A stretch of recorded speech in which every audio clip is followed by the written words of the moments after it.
¿Fue eso? No alcanza a identificar la voz. Johanna. Ok. Sí, Gabriel. presente, buenos días. Karen Flores, Karen. aquí Javier estoy. Gómez Muñiz. Presente, buenos días. Buen día. René Herrera Espinosa.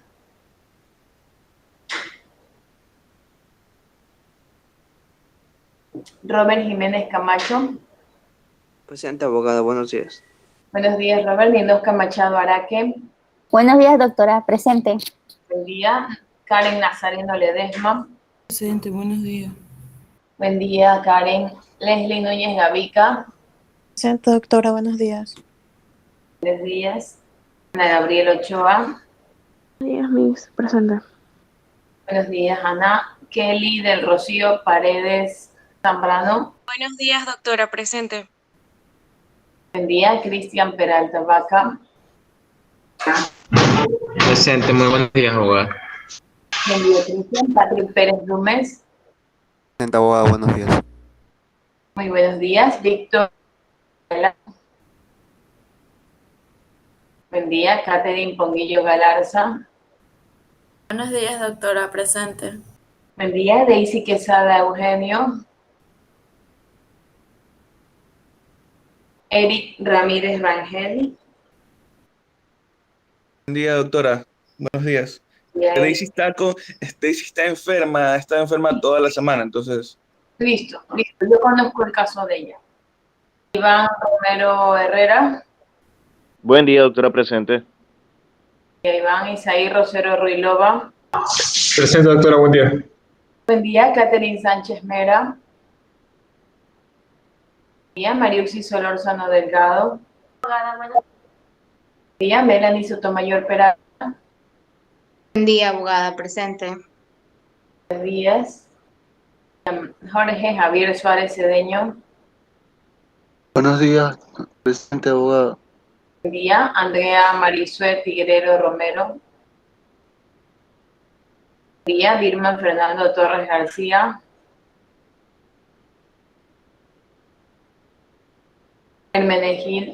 Nicolás André Vargas Hermenegildo.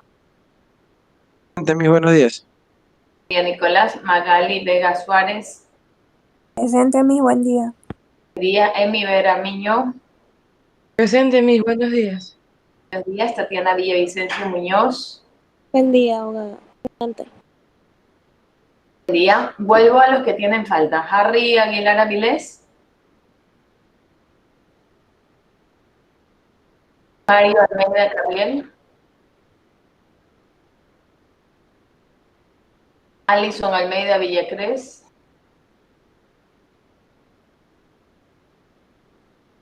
Jocelyn Romina Andrade Gracia. Hola, buenos días. Claro, buenos días. Harry. Sí, tengo problemas con mi audio, disculpe. Tengo encendida la cámara, no sé si me logra ver. Claro, Karen Chávez.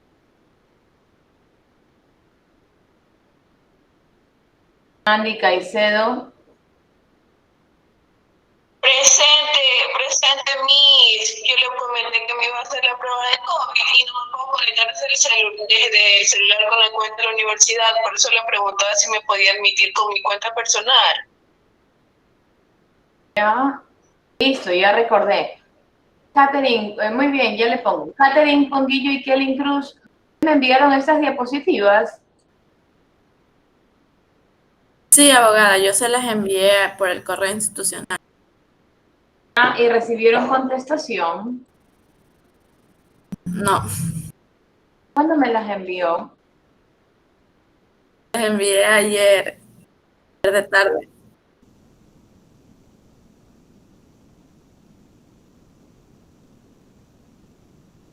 Adjunto, Catherine. Pero sí le envié Perdón.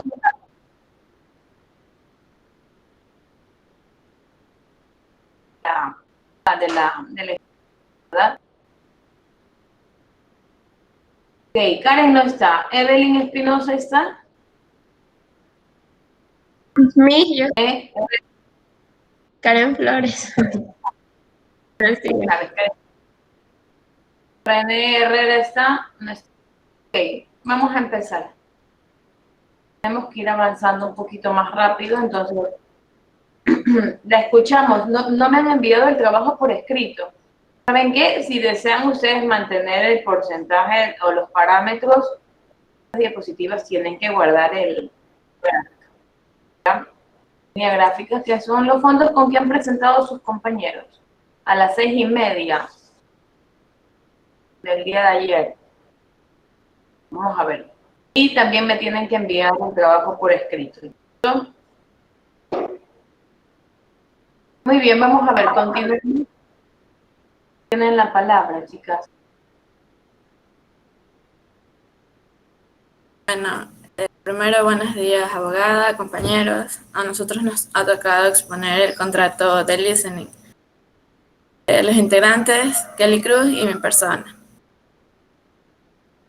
Bueno, como introducción tenemos que, bueno, el origen del listening también se puede decir contrato de arrendamiento mercantil. Ya existen diversos criterios que son los siguientes. Este nace del derecho romano. Cuando Tiberio Sempronio propone la ley agregaria, mediante la cual se autorizaba el reparto de las tierras del ager publis o tierra pública. Eso es para como que la introducción. También tenemos que en Europa y Asia el listening se desarrollaba en las prácticas comerciales. En el Reino Unido nace el marketing listening, en Alemania se establece el Deutsch listening y en Japón funciona el Oriental listening. Aquí en la década de los 80 se creó la Federación Latinoamericana de Listening para impulsar en esta región las actividades de listening o arrendamiento mercantil. Siguiente diapositiva. Bueno, también tenemos que ¿qué es el contrato de listening? Es un contrato de listening o arrendamiento financiero o mercantil, donde el arrendador traspasa el derecho a usar un bien a cambio del pago de rentas de arrendamiento durante un plazo determinado. Siguiente diapositiva. Un ratito, ¿sí les lograron escuchar a Catherine? Sí, doctora. Ya, perfecto. Continuamos. Entonces, para entender el concepto de leasing, ¿a qué se refiere el leasing? ¿Alguien podría decir de lo que escuchó? Karen Viviana Nazareno me tiene mostrando la pared de su casa. Inosca, ¿qué es el leasing, según lo que con su compañera? Yo lo entendí que es un contrato en el cual el arrendador traspasa el derecho de usar un bien a cambio de una retribución económica. Ya, ¿y cuál sería la diferencia con un contrato de arrendamiento cualquiera?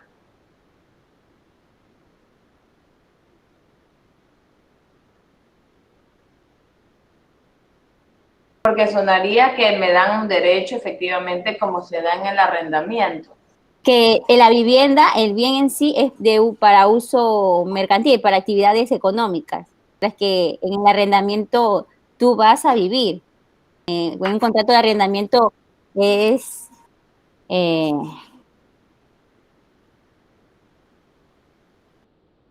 No, o sea, se supone que para eso está el contrato de concesión mercantil, el contrato de arrendamiento. A diferencia de los contratos de arrendamiento, al artículo 427, Código de Comercio, dice, se entenderá que el arrendamiento mercantil de bienes muebles o inmuebles se cumplan los siguientes requisitos. Que el contrato se celebre por escrito, que la renta a pagarse durante el plazo forzoso, que el arrendador sea propietario del bien arrendado y que al finalizar el plazo, el arrendatario tenga los siguientes derechos alternativos: comprar el bien, opción de compra. Se hace son cálculos, operaciones matemáticas, contables, para establecer ese arrendatario dejó de serlo y la opción privilegio de compra, la misma naturaleza del bienes muebles como inmuebles. Vamos a Una práctica que se le ve en aviación también. ¿En qué sentido, Iván? Coméntenos. Por ejemplo, en el caso de la extinta TAME, todos sus aviones estaban en calidad de leasing, con la opción como de para la mayoría de compañías que trabajan, menos en Ecuador, han sido bajo. Interesante. Gracias, Iván, por su aporte. Vamos a continuar. Catherine.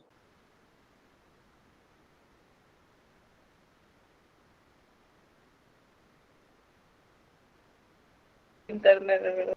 No hay problema. En ese caso puede continuar con... Listo, entiendo que las dos dominan el tema, entonces continuar cualquiera de las dos. El detalle es que aprovechemos el tiempo porque empezaron 7:05, tendrían 7 minutos ya para ir concluyendo. Bueno, en la fundamentación jurídica tenemos que el contrato mercantil o leasing haya encontrado en las siguientes normas. La primera es la norma que regula el contrato de arrendamiento mercantil.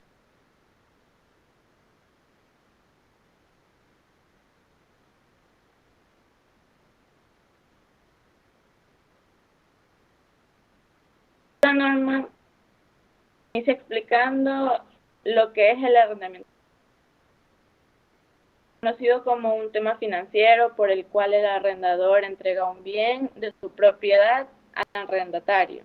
La finalidad de que éste lo emplee en su trabajo y le pague al arrendador un canon al término del contrato de arrendador, el propietario del bien.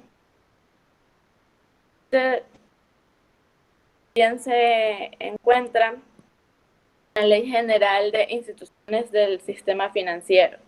Cabe recalcar que en la ley esa de ahí, cuando estábamos en la década de los sucres, entonces ahí ya hubo una reforma, creo que decía que se podrá pagar en el tipo de moneda que esté circulando en la actualidad. El único cambio que le hicieron, de ahí sigue todo igual. La Ley General de Instituciones Orgánico Monetario y Financiero también. Recuerden que esta ley ya fue creada por el COMIF. En cambio, en la que les ahora, en el financiero, una herramienta de financiación que va a revisar el artículo 61 dice que efectuar operaciones de acuerdo a las normas previstas en las sociedades financieras de definitiva financieras, sino que equipara con los la primera puede presentar. Por último, tenemos también en el artículo 437 del Código de Comercio. Todo también queda los requisitos, diapositiva.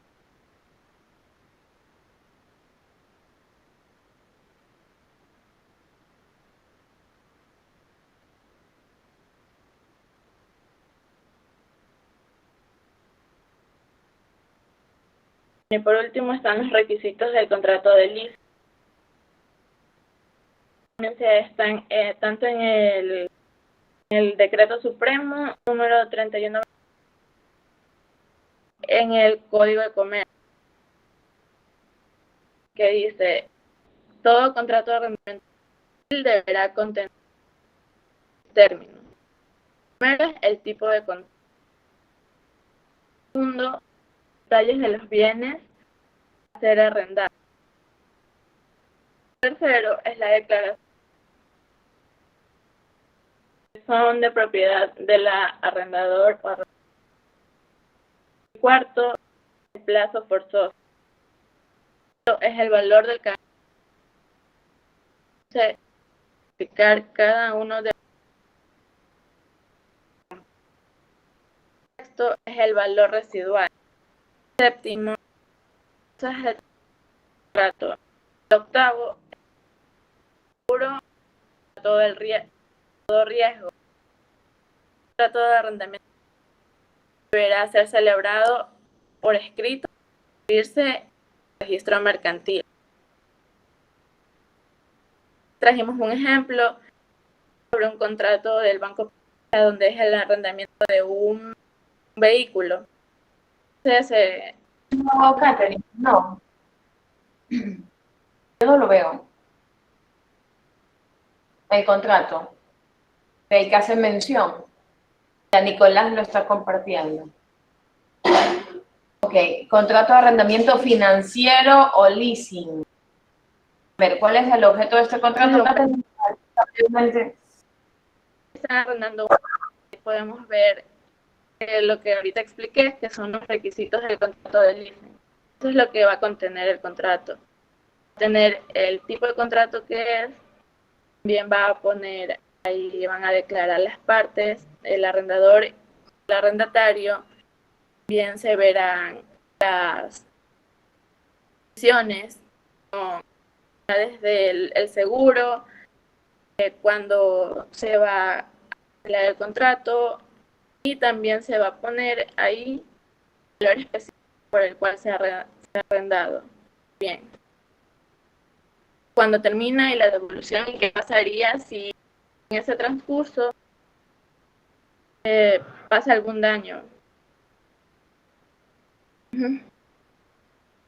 Perfecto. Básicamente lo que acabo de explicar. Ya, sobre las formalidades, Catherine, ¿su compañera va a hablar sobre las formalidades o si las explicó? ¿Cómo se debe celebrar este contrato?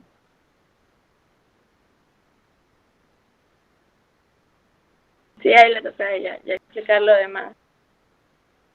Los tipos que existen y todo. Ajá. Continúe, Kelly. Buenos días, Miss. Bueno, yo les voy a hablar sobre los tipos de las clases de arrendamiento mercantil o también llamado leasing. Existen dos clases, que es arrendamiento mercantil operativo o arrendamiento mercantil financiero. El arrendamiento mercantil operativo, este posee prácticamente los mismos términos que otras clases de arrendamientos mercantiles. Es decir, el titular de un bien, cuando entrega a una persona el bien para que lo administre y genere riqueza, y a la vez el arrendatario mercantil se obliga a pagar una cantidad de dinero. En los inicios de arrendamiento mercantil operativo, este se diferenció del modo actual porque permitía arrendamientos sobre bienes usados cuyo mantenimiento estaba en manos del arrendador. Y el arrendamiento mercantil financiero, esta es la forma en que se maneja hoy dentro del tipo de contrato, guardando mucha similitud con su antecesor. Este realiza cambios que son importantes, que permite llevar a un mejor negocio. Kelly, ponga en silencio la ventana o la pestaña de WhatsApp porque está interfiriéndole con su esposa. Perdón.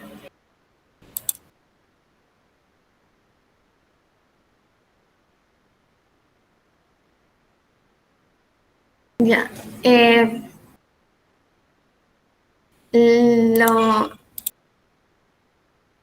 Por su promoción, el leasing se divide en promocional directo y promocional indirecto.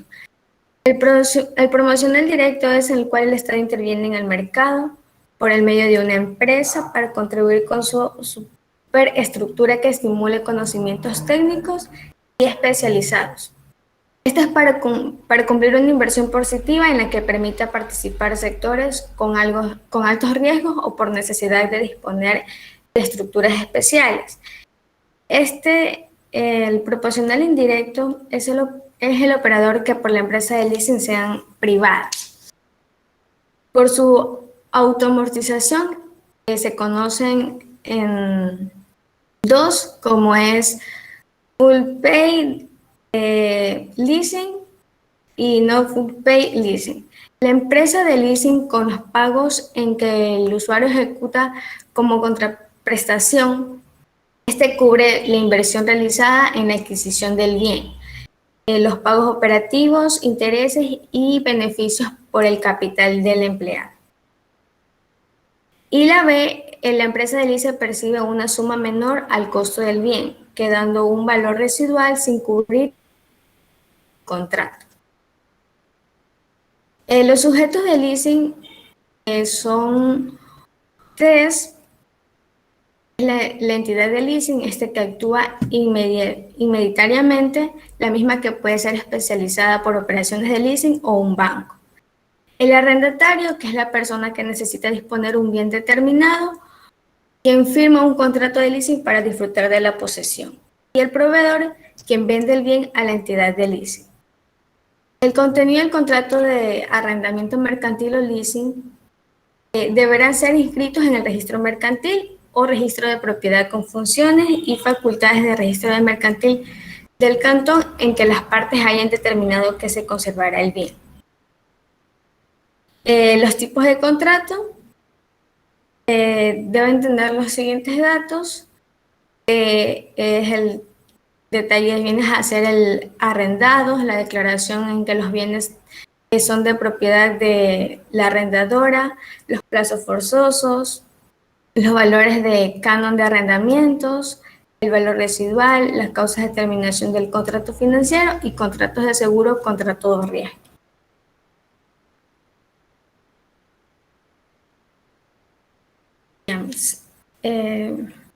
Bueno, el ejemplo que mi compañero ya le explicó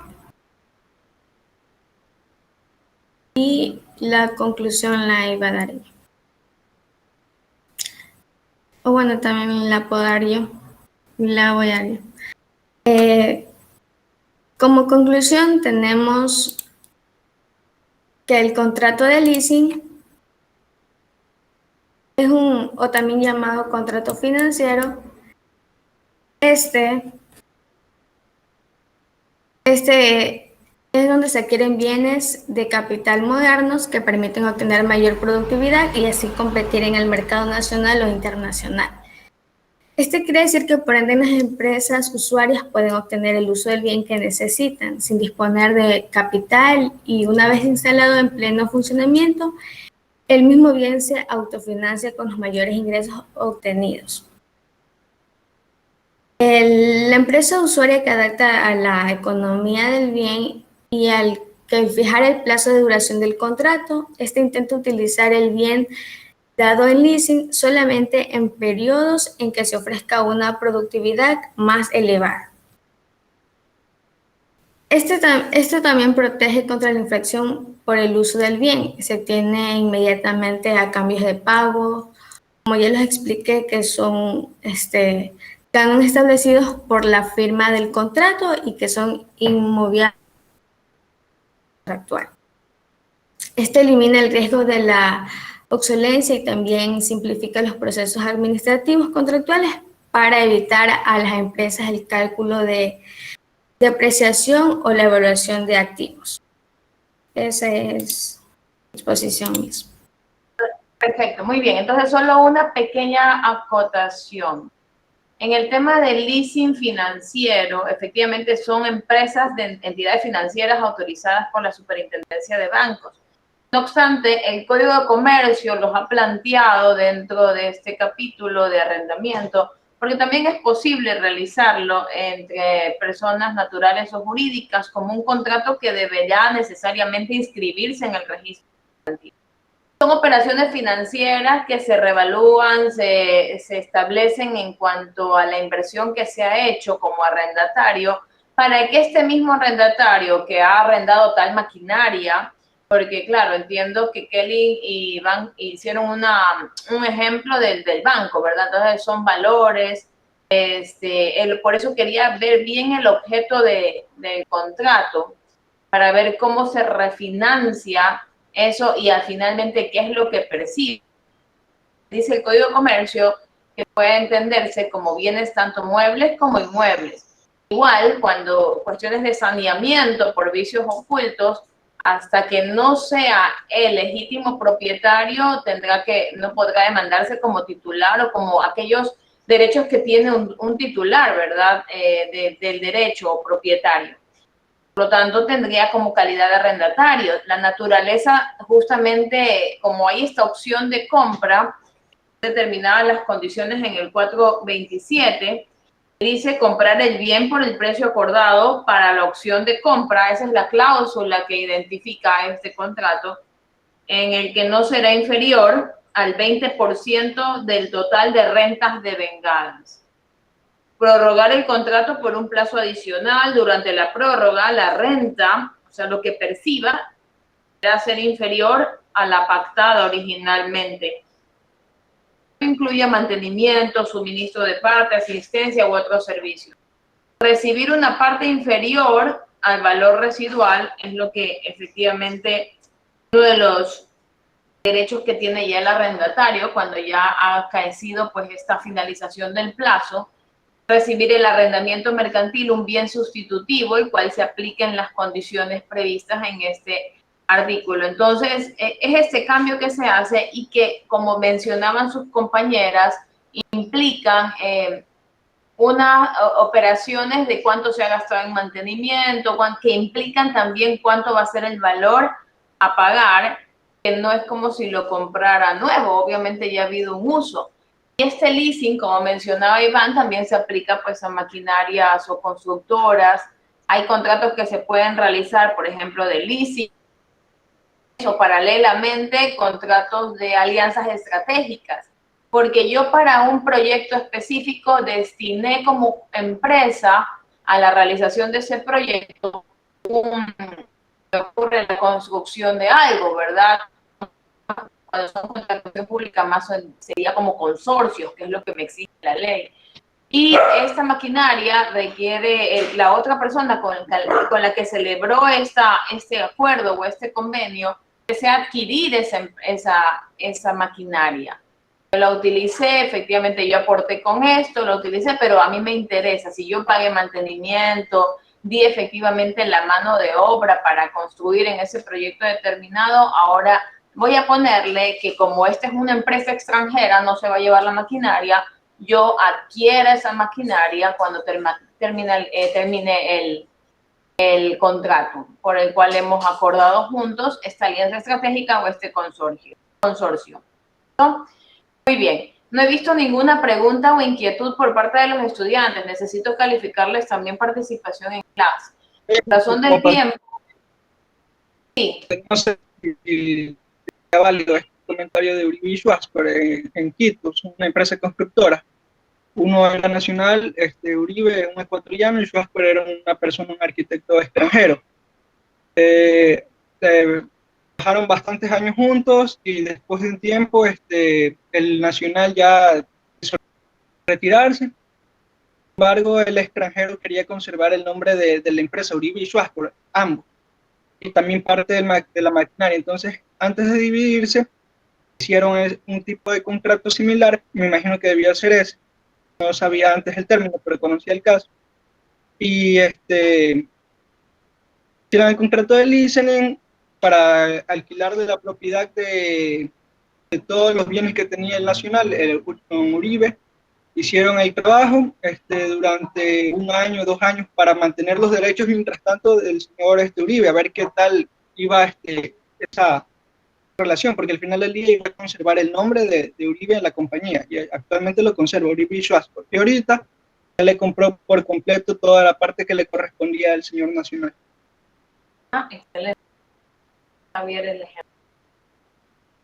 Bueno, vamos a continuar. Tengan la bondad, Mariuxi y Catherine Sánchez, con el contrato de comisión. Gracias a Kelly y a Catherine por su exposición. Pues yo trataré este fin de semana ya de enviarles socializarles las observaciones. Pero recuerden que esto es tercera nota, ¿ya? Y las de la segunda nota se las mando en unos minutos. Vamos a terminar las exposiciones, por lo menos las que tocan todas hasta el 15 de enero. Y aprovechemos el tiempo. 15 minutos, Mariuxi y Catherine desde ahora, ¿ya? Buenos días, abogada. Buenos días, compañeros. El grupo está integrado por Catherine Sánchez y mi persona. Vamos a hablarles sobre el contrato de comisión. Yo voy a empezar dándoles un poco del concepto de los antecedentes de este contrato. Siguiente diapositiva.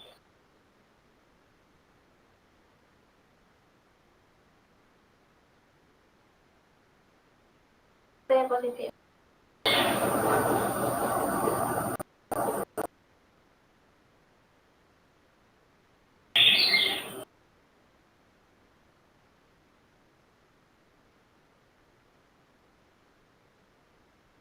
¿Me escuchan?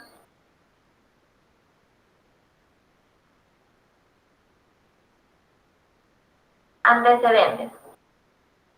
El contrato de comisión aparece en la Edad Media en los siglos XIII y XIV, donde el comercio empezó a transportarse hacia los mercados de otros países.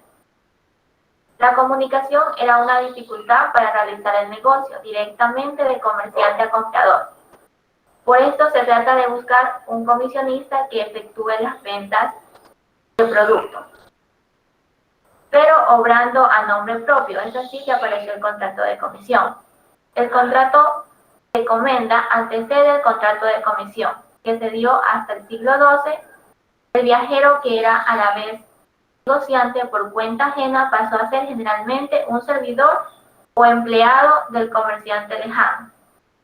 Entonces, es decir, que el comerciante quedaba en su domicilio y realizaba sus ventas en el extranjero, valiéndose de sus propios empleados, y otras veces se quedaban en sus países, que iban a ser encargados de la venta de estas mercaderías. La trayectoria histórica de la figura del comisionista se mueve entre los conceptos antagónicos del viajero residente, de actividad dependiente de un comerciante y actividad independiente de otro comerciante. La comisión, entonces, es un contrato que marcha un contrato de mandato. A continuación, mi compañera Caterina seguirá con la exposición.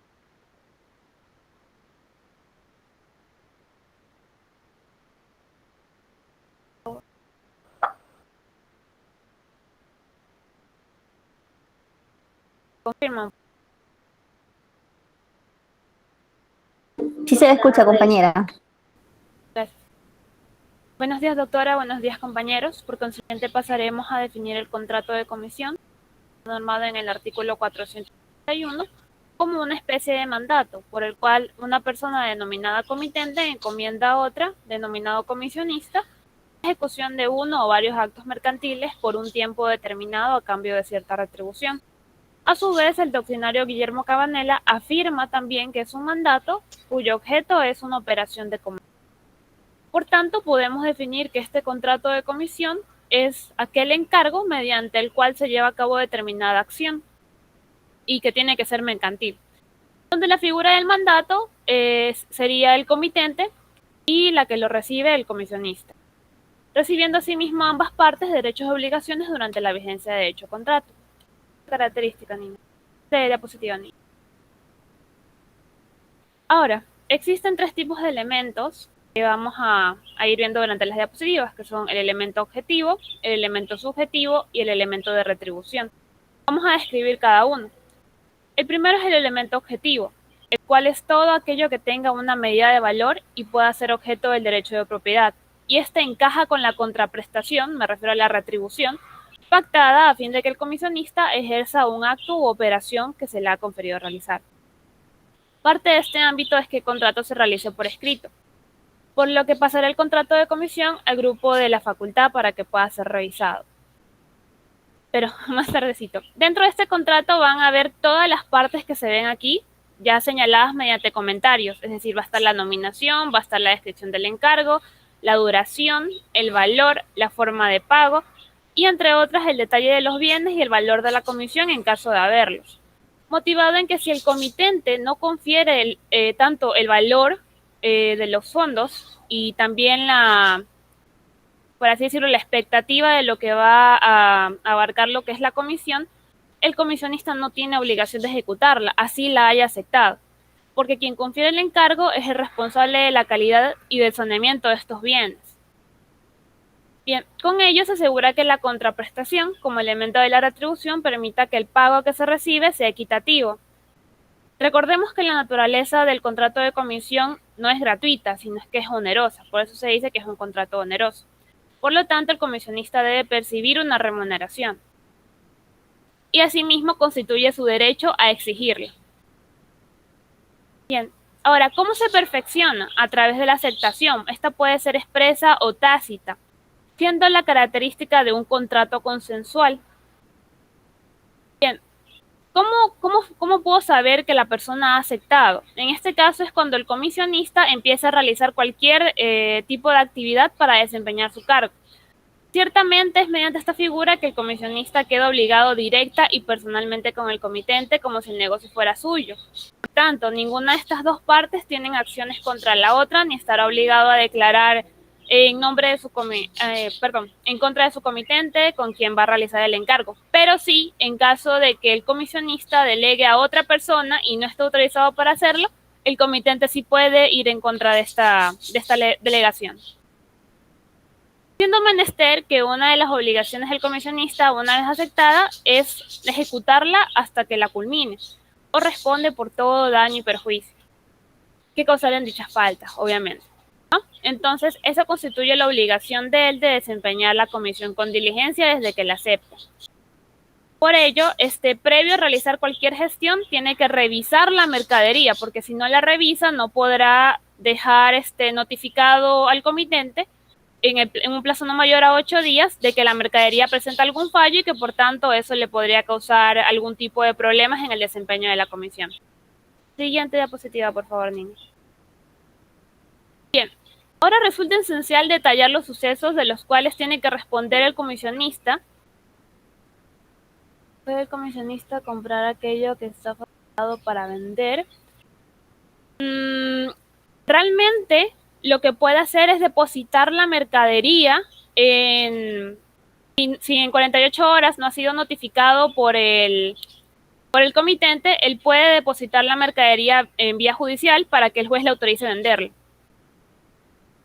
Bien, siguiendo con lo que estaba. Bien, dentro de este punto, ¿qué pasa si vamos a rechazar el encargo como comisionistas?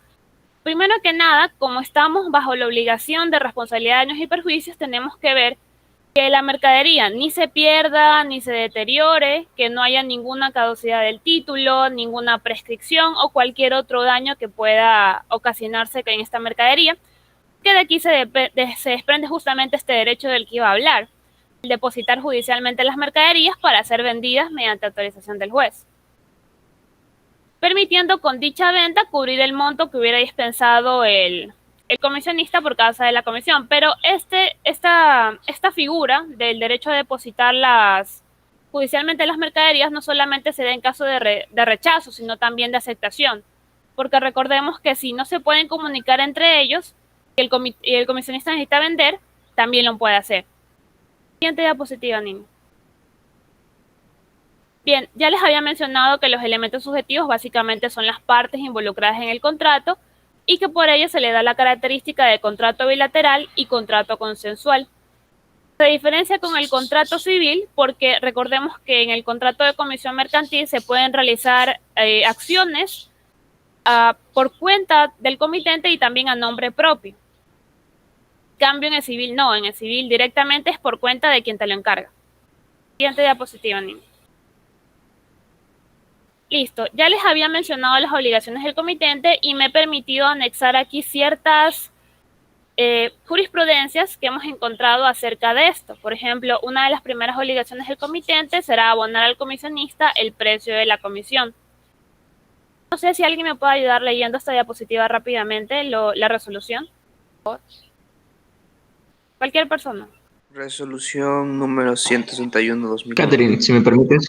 Ahí ves. Primera Sala de lo Civil y Mercantil de la Corte de Justicia. Radica en el tipo de actos que una persona confía a otra. Si son actos de comercio, será una consorción mercantil. En cualquier otro caso de gestiones o negociaciones. Se estará frente a un mandato civil, por cierto, que tratándose de una gestión de actos de comercio hará falta que el comisionista, persona natural o jurídica, sea comerciante, diferencia que es la esencial en otras legislaciones, pero que en la ecuatoriana tiene más bien un carácter derivado, Comicio Mercantil y Mandato Civil 2001. Perfecto, muchas gracias, Alexander. Por favor, la siguiente diapositiva. Bien, y también deberá proveer los fondos necesarios para el desempeño de la comisión. Cristian, tú me querías ayudar la anterior vez. ¿Puedes leerme rápidamente esto, por favor?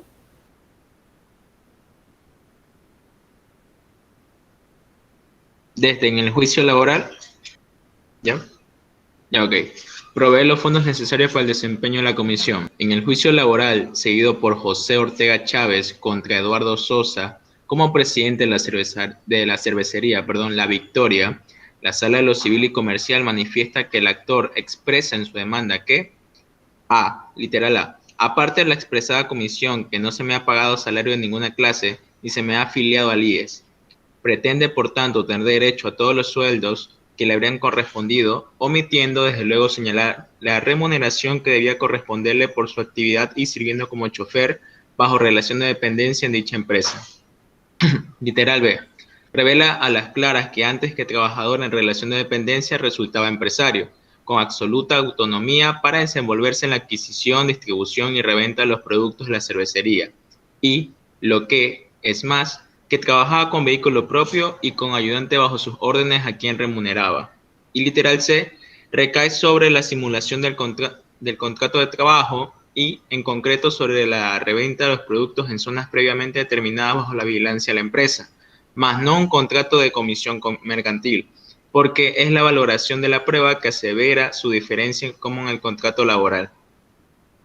Bien, aquí entonces podemos evidenciar que dentro del contrato de comisión, aparte de que tiene que ser el comitente quien debe dar los fondos, no tiene por qué existir ningún tipo de relación de dependencia entre las partes, porque se supone que es un delegado que puede actuar en cuenta propia o por cuenta del comitente.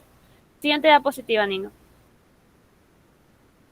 Yendo rápidamente por esta parte, tenemos lo que son los derechos y obligaciones del comisionista. Ya les he mencionado algunas durante toda mi exposición, pero nada más vamos a hacer unas pequeñas pautas en cada una. Por ejemplo, la remuneración tiene que ser un porcentaje del valor del negocio en el cual se intervenga.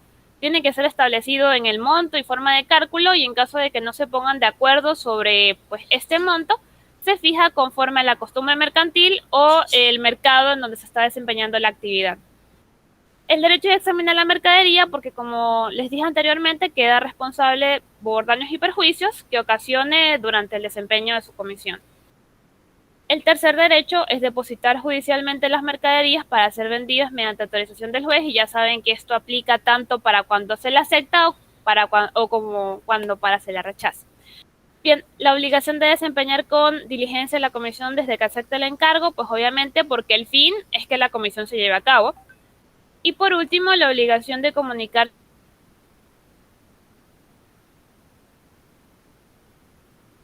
todas las noticias que puedan haber sobre la negociación a fin de sugerir cualquier modificación o revocación que pueda haber en ella, siempre velando por los intereses del comitente. Bien, porque constituye, aquí me olvidé decirles, porque constituye una prohibición al comisionista ir en contra de las disposiciones expresas y claras emitidas por el comitente. Hasta aquí mi exposición. Gracias. Bueno, yo voy a continuar con las obligaciones del comisionista. Otra obligación del comisionista es después de evacuar la negociación, esto de acuerdo al artículo 462. Y tiene obligaciones de dar inmediato aviso al comitente, a rendir cuentas detalladas y comprobadas de su gestión y a pagar al comitente el saldo que resulta a su favor.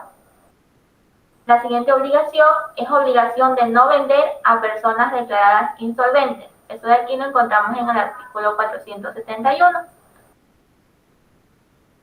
Insolvencia declarada, esto de aquí es cuando una persona, ya sea una empresa o una persona física, no puede hacer frente al pago de sus deudas. Es por eso que tienen prohibido hacer negocios con estas personas. Obligación de cobrar por efectos consignados. Compañera Aguirre, ¿me puede hacer el favor de leer el artículo 472, por favor? Ya, el artículo 472.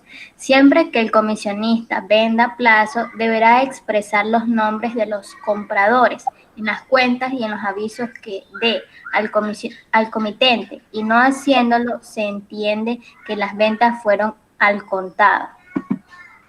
Gracias. Es decir, que siempre que el comerciante venda a plazo, el comisionista, este de aquí debe obligatoriamente reportarle al comitente. El comisionista debe cobrar a su vencimiento las sumas debidas por efectos consignados. Y respecto de los daños y perjuicios causados por su omisión, en caso de no cobrar esto que dejó a plazo, es responsable de los daños y perjuicios. Ya. La siguiente obligación es obligación de hacer facturas distintas cuando existan distintos comitentes o comisionistas.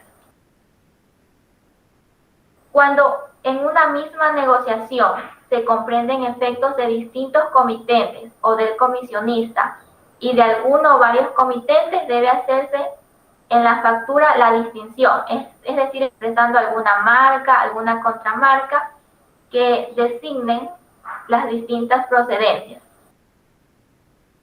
El comisionista que tuviere contra una misma persona créditos procedentes de operaciones ejecutadas por cuentas de distintos comitentes o por cuenta propia ajena, deberá anotar en sus asientos y en los recibos que éste otorgue las operaciones cuya cuenta haga el deudor, entregas parciales. Siguiente diapositiva. Sin embargo, en caso de no hacer eso, los pagos se imputarán según las reglas siguientes. Esto de aquí lo encontramos en el artículo 476. Estas reglas son: si el crédito procede de una sola operación ejecutada por cuenta de distintas personas, las entregas se distribuirán entre todos los interesados a prorrata de sus créditos. Siguiente regla: si hay créditos provenientes de distintas operaciones, el pago se aplicará a todos a prorrata cuando todos los plazos estén igualmente vencidos o por vencer. Prorrata es la cuota o pensión que se debe pagar. Ya, la siguiente regla es: si en la época del pago unos plazos estuvieran vencidos y otros por vencer, se imputará el pago a los créditos vencidos. Siguiente diapositiva. Ahora voy a hablarles sobre los efectos de la mercadería en el comitente o en el comisionista. Privilegio, estas son privilegios sobre el valor de la mercadería que tiene el comisionista. Todo comisionista tiene privilegios sobre el valor de la mercadería o efectos que hayan sido expedidos, depositados, consignados por el solo hecho de la expedición, del depósito o de la consignación, por todos los préstamos, adelantos o pagos hechos por él. Es decir, que eso, una vez que ya se aceptó el contrato, él tiene privilegios sobre esto, sobre estas mercaderías. La siguiente efecto es: pertenece la mercadería recibida o comprada al comisionista. Esto de acuerdo al artículo 467, en donde menciona que las mercaderías o efectos recibidos o comprados por el comisionista por cuenta del comitente pertenecen a este los que expidieren. Siguiente efecto es la venta de la mercadería para evitar la pérdida o deterioro. En caso de pasar esto, el comisionista tiene la facultad de vender estas mercaderías para no perder, así el comitente no le haya autorizado. Eso es lo que en sí dice este artículo. Y por último, sanción al comisionista.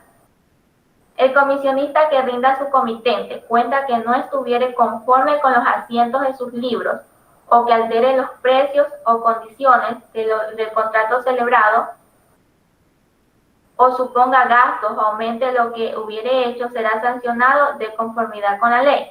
Esto de aquí tiene concordancia con el artículo 347 de este mismo código, en donde indica que la indemnización de daños y perjuicios por el incumplimiento del contrato en que haya incurrido una de las partes comprenderá el valor del daño emergente y lucro cesante como consecuencia del incumplimiento. Como ya sabemos, el daño emergente es la pérdida o que viene de no haber cumplido la obligación, de haberse incumplido o imperfectamente, o haberse retardado su cumplimiento. Y por lucro cesante es la ganancia o que haya podido perder por este incumplimiento o esta omisión. Siguiente diapositiva. Modos en los que finaliza la comisión. El primero es por el comitente en cualquier estado del negocio. Esto de aquí, de acuerdo al artículo 477, nos indica que el comitente tiene facultad en cualquier estado del negocio para revocar o modificar la comisión, quedando a su cargo los resultados de todo hecho, hasta que el comisionista tenga conocimiento de la revocación o modificación. La notificación de la revocatoria podrá realizarse por cualquier medio fehaciente. En caso de la revocatoria, el comitente deberá cancelar la comisión que estuviera adeudando al comisionista. La otra es por caducidad por el fallecimiento del comisionista. Esto de aquí lo encontramos en el artículo 478, donde indica que la comisión caduca por el fallecimiento del comisionista y por quedar inhabilitado por cualquier causa para desempeñar la comisión. Eso de aquí también podemos hacer concordancia con el artículo 2067, numeral 5 del Código Civil, donde dice que la comisión termina por la muerte de... Perdón, la comisión termina por el fallecimiento, sí, del comisionista o del... Tienen 5 minutos para terminar. Menos de 5 minutos para terminar. Ya, en la otra es por el mal desempeño de la comisión. Que esto es básicamente cuando el comisionista no hace bien incumple algún término del contrato. Ya, conclusión.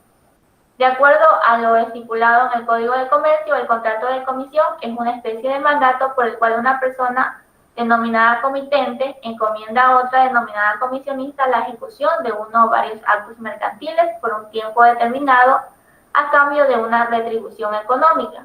Este contrato se originó con la finalidad de que el comisionista realice negocios a nombre propio a favor del comitente, el cual le entrega una misión y éste deberá cumplirla.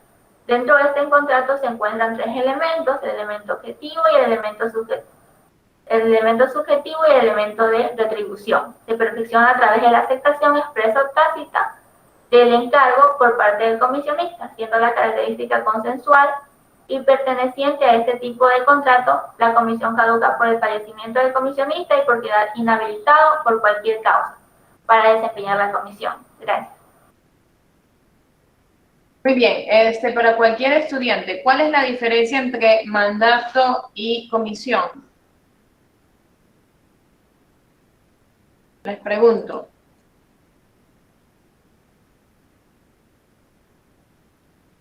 Diría que los fines, en el caso, por ejemplo, del mandato, si pongo un ejemplo, un mandato puede ser cuando una persona también contrata algún tipo de procuraduría judicial, ¿no?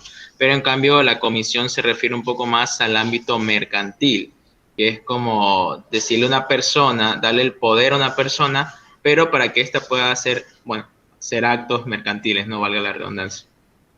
Ya, perfecto. Realmente toma el nombre de comisionista porque es justamente eso, se le otorga una comisión por la gestión que va a realizar. Y para otro estudiante, entonces, ¿cuál sería la diferencia entre un intermediario de la bolsa de valores que está realizando efectivamente el servicio de intermediación entre inversionista y compañía que ha invertido sus títulos y entre una comisión y entre un contrato de comisión? Y también actúan como intermediario.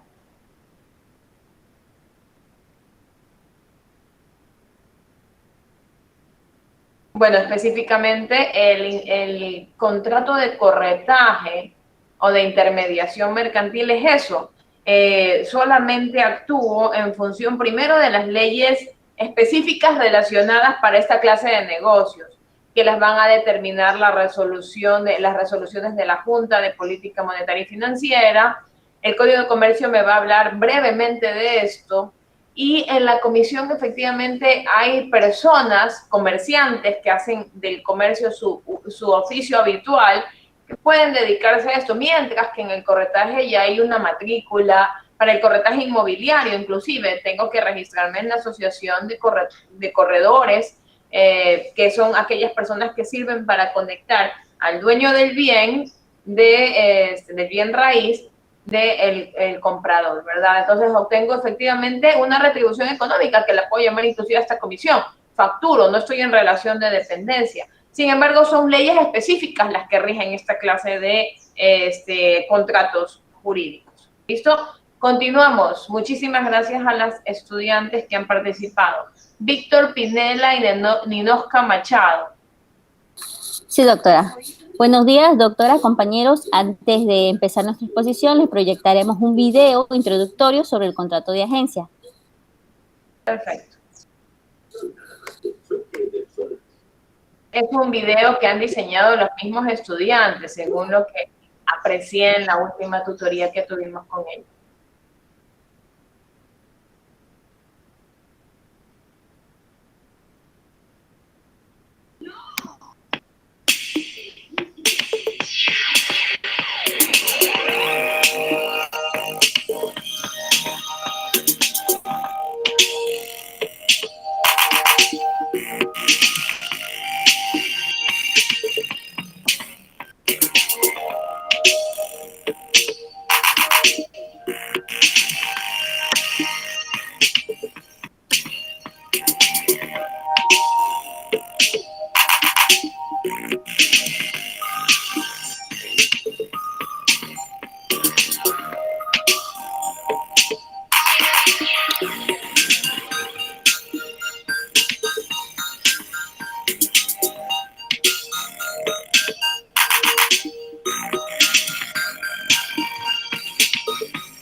Ya concluido con la finalización del video, procedemos a proyectar las diapositivas. Compañero Víctor.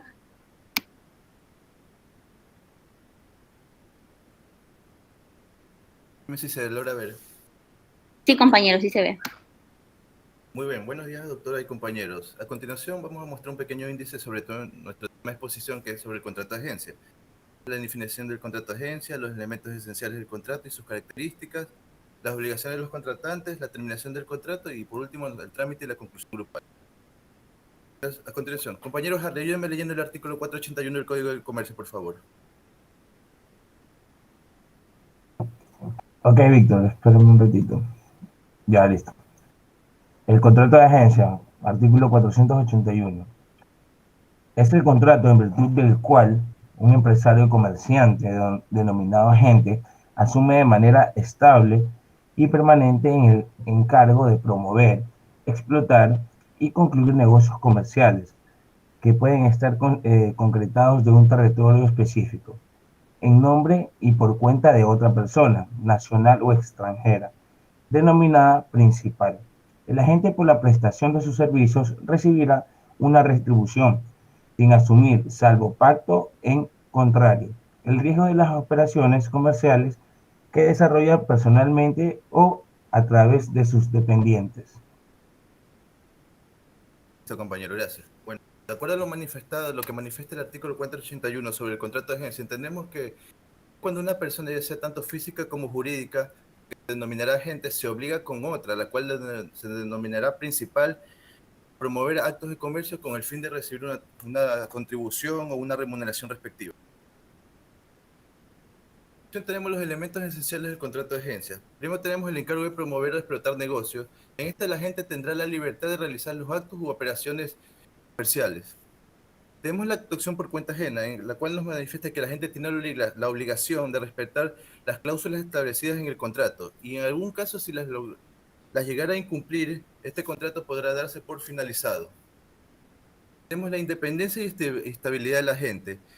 Nos dice que la gente tiene la libertad de realizar de forma estable y apropiada toda actividad comercial. Por último, tenemos la remuneración de la gente, que nos dice que una vez realizado lo que se encuentra pactado en el contrato, el principal tendrá que la gente tendrá el derecho a una remuneración respectiva, de acuerdo a su servicio prestado. Tenemos las características del contrato de agencia. En primer lugar, tenemos el consensual. El contrato es consensual debido a que debe existir el consentimiento entre ambas partes, tanto el agente como el principal, y ambos deberán suscribir el contrato para que al final este llegue a perfeccionarse.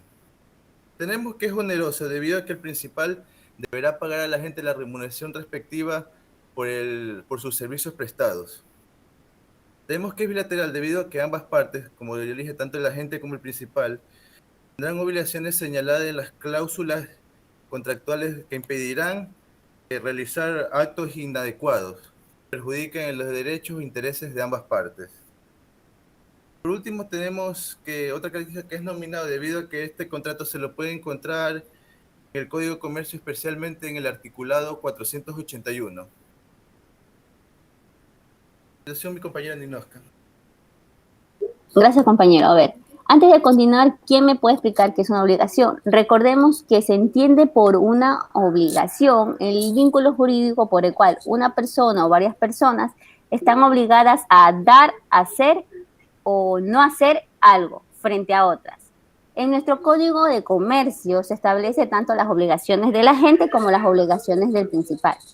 En el artículo 487 del Código de Comercio nos señala lo siguiente: ¿cuáles son las obligaciones de la gente? En primer lugar, tenemos que la gente deberá cumplir con las instrucciones impartidas por el principal, velando ante todo los intereses de este último. Recordemos que la gente es la persona encargada de promocionar, explotar o concluir todo tipo de actividad comercial. ¿En nombre de quién? En nombre del principal. Como segundo punto, ¿qué tenemos?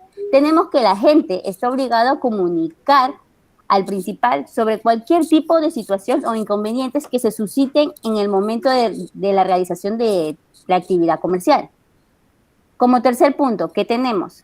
Que la gente no deberá incurrir en prácticas desleales. Un compañero que me pueda leer, por favor, el artículo 25 de la Ley Orgánica de la Regulación y Control de Poder de Mercado. Gracias, compañera Mariucci, por favor. El artículo 25. Se considera desleal a todo hecho, acto o práctica contrarios a los usos o costumbres honestos en el desarrollo de actividades económicas, incluyendo aquellas conductas realizadas en o a través de las actividades publicitarias. La expresión actividades económicas se extenderá en sentido amplio, que abarca actividades de comercio, profesionales, de servicio y otras. Gracias, compañera. Por lo tanto, ¿qué entendemos como conducta desleal? Entendemos que es aquel comportamiento malicioso que tiene como objetivo afectar negativamente a la imagen de la competencia. Continuemos. Como cuarto punto, ¿qué tenemos? No, compañero, gracias. Como cuarto punto, tenemos que la gente deberá ocuparse diligentemente de los actos comerciales, es decir, de manera eficiente. Como quinto punto, tenemos que la gente individualmente deberá llevar la contabilidad. Como sexto punto tenemos que el agente está obligado a recibir cualquier tipo de reclamación. Esta reclamación siempre será sobre vicios o defectos de la calidad de los bienes vendidos o servicios prestados. Asimismo, el cuerpo legal establece cuáles son las obligaciones del principal. Compañero siguiente. Y esto lo podemos encontrar en el artículo 488.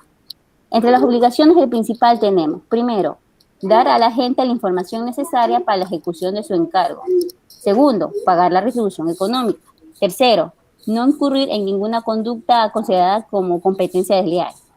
Cuarto, comunicar a la gente la aceptación o rechazo de cualquier actividad. Así como el quinto punto, que deberá advertirle a la gente sobre el volumen de las operaciones. Siguiente diapositiva, por favor, compañero. En el artículo 497 del Código de Comercio se establece las causas justas por las que se puede dar terminado el contrato de agencia. Recordemos, se puede dar terminado el contrato de agencia por cuatro razones. Primero, cuando existe un incumplimiento de las obligaciones pactadas en el contrato. Segundo, cuando se viole la normativa. Tercero, cuando se perjudique los intereses de las partes. Cuarto, y cuando el principal se encuentra en insolvencia. ¿Qué entendemos por insolvencia? Aquella situación jurídica en donde una persona, ya sea natural o no, no puede hacer frente a sus deudas. También podemos, otra causa que puede dar concluida el contrato es la finalización del servicio prestado, la muerte del agente y la muerte del principal. Siguiente diapositiva, compañero. Asimismo, hay que recordar que la terminación por causa justa deberá ser presentada ¿ante quién? Ante el juez de la sala especializada de lo civil y mercantil, quien tendrá la facultad o la competencia de suspender las activaciones, de suspender las actividades comerciales y resolver cualquier conflicto que se haya suscitado entre el agente y el principal. Con respecto a las indemnizaciones, señalamos lo siguiente: que se procederá a indemnizar siempre y cuando las partes concluyan con el contrato de agencia, cuando las partes concluyan el contrato de agencia sin justa causa. Es decir, que se finalice el contrato sin motivar, sin explicar por qué, por justa causa, sin explicar por qué finalizó el contrato. Conclusión. Siguiente diapositiva, compañero. Vale. Hay que tener presente esto. ¿Qué es el contrato de agencia? Vemos que es un contrato es un tipo de contrato mercantil. Segundo, ¿cuáles son las partes que intervienen? El principal y el agente. Tercero, la duración. Recordemos que la duración puede ser indefinida siempre y cuando no se encuentre señalada en una de las cláusulas del contrato. La remuneración podrá consistir en una cantidad fija y este tipo de contrato es nuevo, ya que se incorporó en el Código de Comercio y tiende a confundirse con otros tipos de contratos estipulados en la normativa. Recordemos que el contrato de agencia apareció a mediados del siglo XIX en Europa. Ya está, siguiente diapositiva. Hasta aquí en esta intervención y tenemos un modelo de contrato de agencia. Compañero Víctor, para explicar rapidito. Gracias. Tenemos modelo del contrato de agencia. No se encontró, pero lo tuvimos que realizar nosotros. Lo tuvimos que modificar. Tenemos en la ciudad de Guayaquil, de la provincia del Guayas, a los 15 días del mes de enero de 2021, por una parte, AENA, que en este caso sería el principal, con domicilio en Guayaquil, Avenida de las Américas y Luis Plaza Dañín, frente a Almacenes Las Américas, representada por el doctor José Luis Rodríguez Sotomayor en calidad de gerente general. Por otra parte, tenemos Seguros Travel S.A., con domicilio en Guayaquil, Avenida 9 de Octubre, 1508, y José de Antepara, edificio segundo, primera planta, representado por Alexander Corona Gutiérrez en calidad de gerente general. Este es el agente. Ahí tenemos las dos partes que intervienen en el contrato de agencia, tanto el principal como el agente.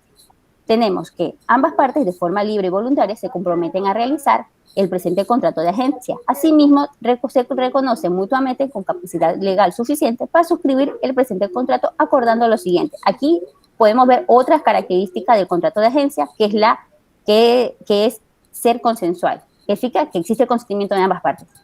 Por favor, compañero, baje. Como objeto, ¿qué tenemos? A la firma de este presente contrato, el principal nombra a Seguros S.A. como su agente en Guayaquil para que en tal zona se promueva y promocione nuestros destinos de viajes con el fin de captar clientela y conseguir renombre nacional. Recordemos que el agente es aquella persona que tiene la capacidad, que está facultado para promocionar, explotar o concluir cualquier tipo de actividad comercial. La duración. Tenemos que el agente servirá al principal durante un plazo de 3 años con diligencia y entera fidelidad, haciendo lo posible por incrementar el máximo de ventas de boletos de viaje y evitando realizar acciones que puedan entorpecer o interferir en el desarrollo del principal en la sola. Se establece un periodo de prueba de 3 meses. Durante el transcurso de las partes podrán rescindir libremente el contrato sin compensación. Recordemos que en caso de que no hubiera existido una cláusula que especifique el vencimiento del contrato, significa que el contrato será indefinido. Como tercera cláusula tenemos obligaciones de las partes. Por el presente contrato tenemos el principal y el agente acordarán lo siguiente. Recordemos las obligaciones del agente, cumplir con las instrucciones impartidas por el principal y velar por los intereses de este último. Obligado a ocuparse solamente de las actividades expresas en el contrato y ejercerlas de manera cuidadosa y honesta, es decir, diligentemente. Comunicar toda información suscitada entre las actividades comerciales. Está obligado el agente a llevar la contabilidad, siempre ambos, tanto el principal y agente de manera individual, recibir en nombre del principal cualquier tipo de reclamación frente al tercero. Recordamos, señalando si existe algún vicio, algún defecto, en caso del producto, en caso del servicio prestado. Y así ponerles al conocimiento al principal para que éste intente resolverlos. También, no incurrir en competencia desleal. Ya habíamos indicado cuáles eran las prácticas desleales. Cuando actúas de manera maliciosa, intentas perjudicar a otro. Obligaciones del principal, ya lo habíamos indicado.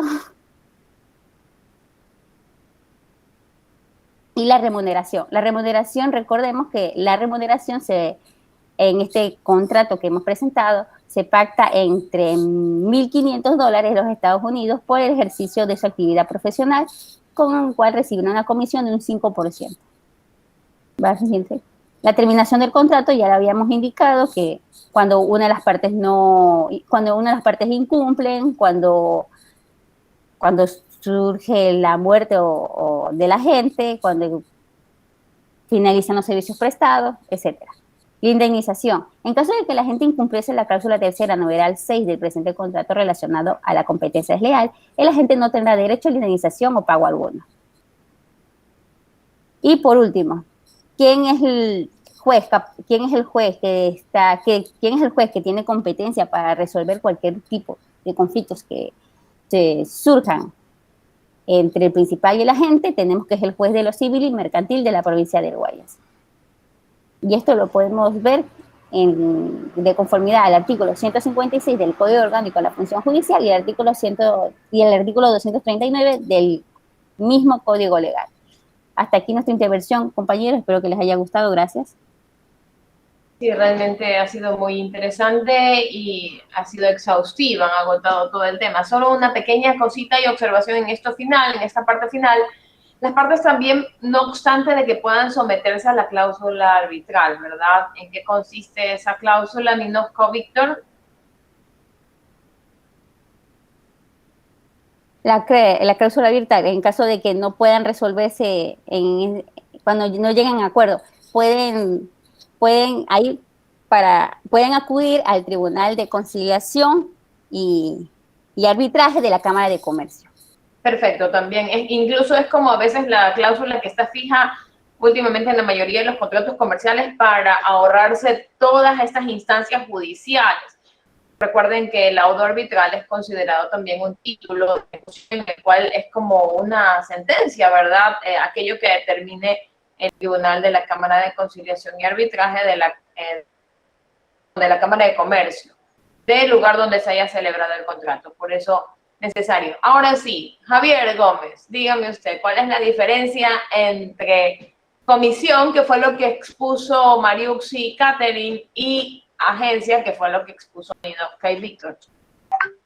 Doctora, son figuras diferentes, aunque bajo una óptica similar en cuanto al fin, porque en ambas son personas extrañas al titular o a la persona que realiza una actividad comercial, y otra persona, un tercero, con la cual realiza una actividad comercial para que realice las mismas actividades con otras personas.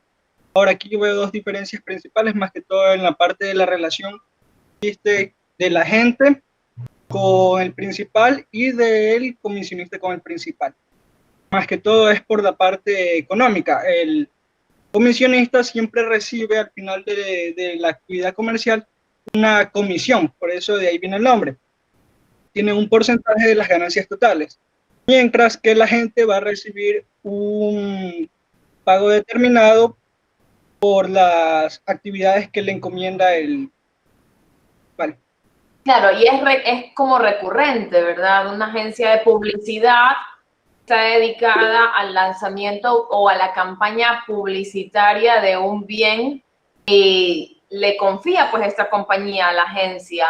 Le dice, usted posícioneme en el producto, sáqueme los comerciales, saque la imagen que vaya a tener, realice los diseños de los afiches que se van a publicar en las calles, etcétera, etcétera, ¿verdad? Entonces ahí está toda la gestión que por razones de objeto social, bueno, aunque Sadbiller puede tener sus departamentos, por ejemplo, compañías grandes pueden tener su departamento de publicidad y marketing, pero hay compañías que no, y dicen, vamos a contratar una empresa encargada de publicidad, entonces se van a una agencia de publicidad y de manera periódica están ofreciendo este servicio, ¿ok?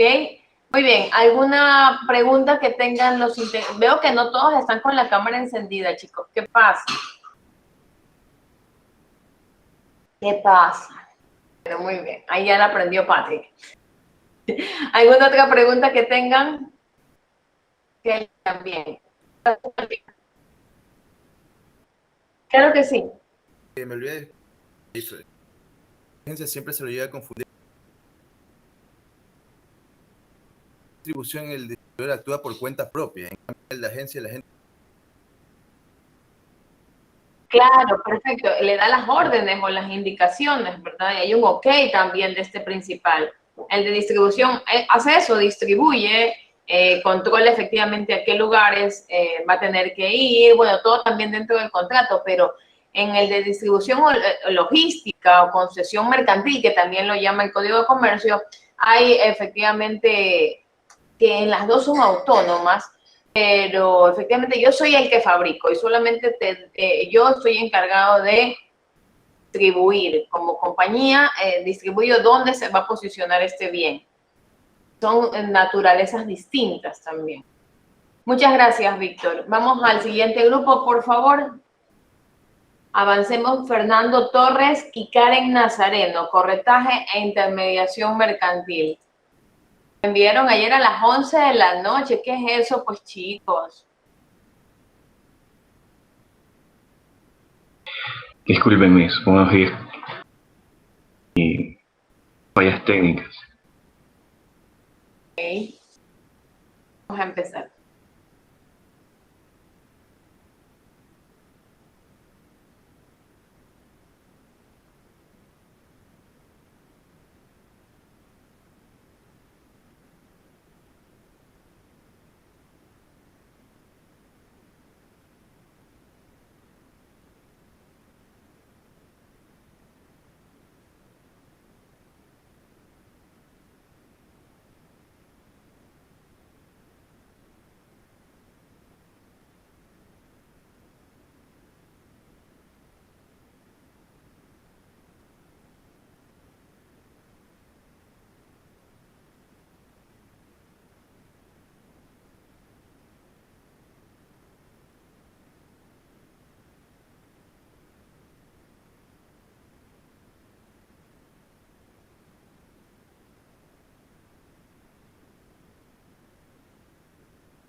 Miss, me comunica si se está compartiendo pantalla.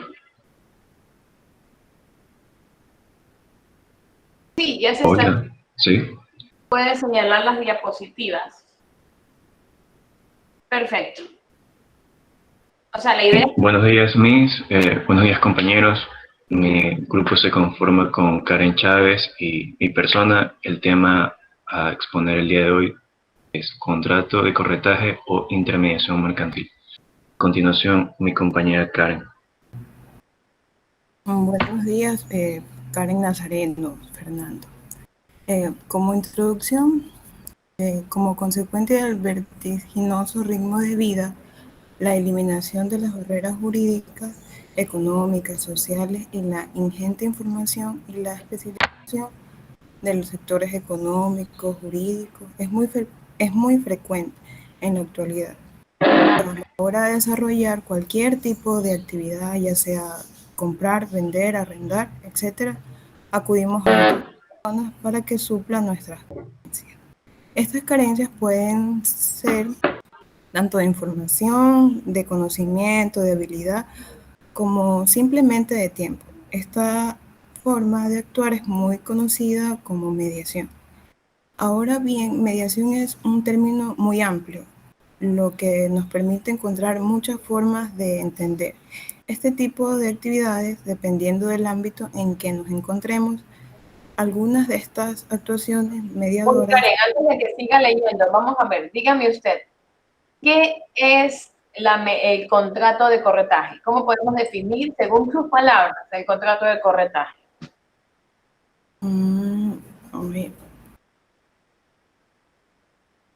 Pues es un contrato comercial que permite al corredor poner en contacto a las dos partes para que realicen un negocio sin la intervención del corredor.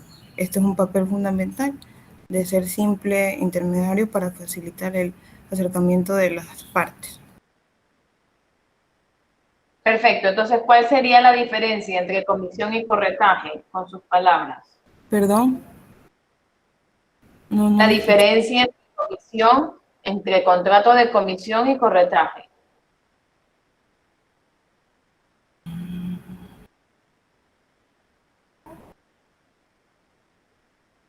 Pues,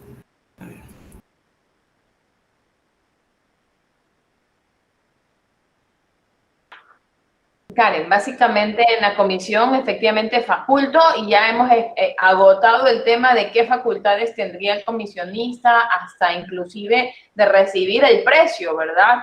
Y usted lo ha explicado ahora, ¿qué es el corretaje? Es esta persona que está en la mitad, ¿verdad? Entre el comprador y el dueño del bien y los pone en contacto. Y por poner en contacto, pues efectivamente hay ciertas actividades propias del corredor, mostrarla y una vez que ya esté interesado, termina su misión, porque ahí interviene ya directamente el dueño del bien a decir, bueno, vamos a la notaría, mientras que el comisionista haría todo eso, ¿verdad? Aquí el corredor de bienes raíces, en este caso, para el tema que estamos, el ejemplo que hemos citado, él pone en contacto, ofrece el bien, lo pone pues en el periódico, en la página web, no sé, ya, y una vez ya alcanzado por esa compra, efectivamente recibe su distribución. Digamos. Ok, bueno, entonces por su naturaleza, te podría decir que es un acuerdo de voluntades enfocadas a que uno de los extremos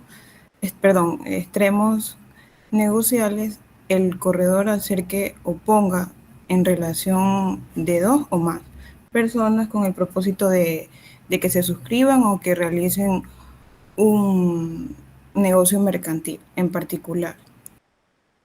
Pues ya que y las obligaciones del corretaje, este contrato impone una serie de obligaciones a las partes, en especial al corredor, que por su oficio tiene una gran responsabilidad. Esto también es un ejercicio que es profesional y exige conocer el amplio mercado donde presta su servicio. También, precisamente por su conocimiento profundo del negocio que les interese, están obligados a ser leales y profesionales. Las obligaciones del corredor, ello es su esfuerzo profesional, negocio comercial que celebran dos o más personas y hacen todo lo necesario para la actividad de la gestión. También la obligación del corredor de conservar y devolver la mercadería encomendada para realizar el encargo. También otra, debe mantener en secreto la información que le comuniquen a la parte, así como informar del desarrollo de la negociación sin afectar el compromiso de reserva de la información. Ahí le toca a mi compañero.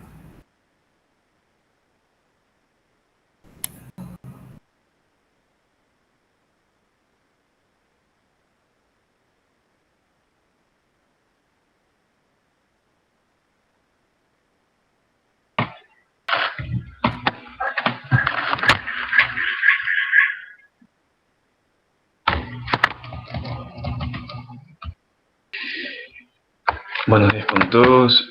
Bueno, yo voy a explicar un poquito con respecto a lo que el concepto en sí equivale a corredor. Se llama corredor a la persona que por su especial conocimiento de los mercados se ocupa como agente intermediario en la tarea de poner en relación a dos o más personas. ¿Cuál es su finalidad? Que celebre un negocio comercial.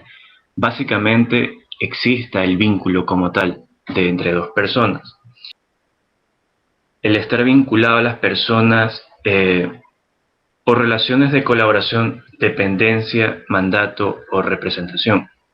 Así lo determino que correduría es la operación por la cual un intermediario pone en relación a dos personas entre sí con miras a celebración de un contrato. Básicamente nos enfocaremos a la función económica, que nos dice que es un intermediario entre la oferta y demanda. ¿Qué quiere decir esto? Que pone relación a dos o más partes para la conclusión de negocio, sin estar ligado a una de ellas por relaciones de colaboración, subordinación o representación. Ejemplo de esta actividad es el llamado corretaje inmobiliario.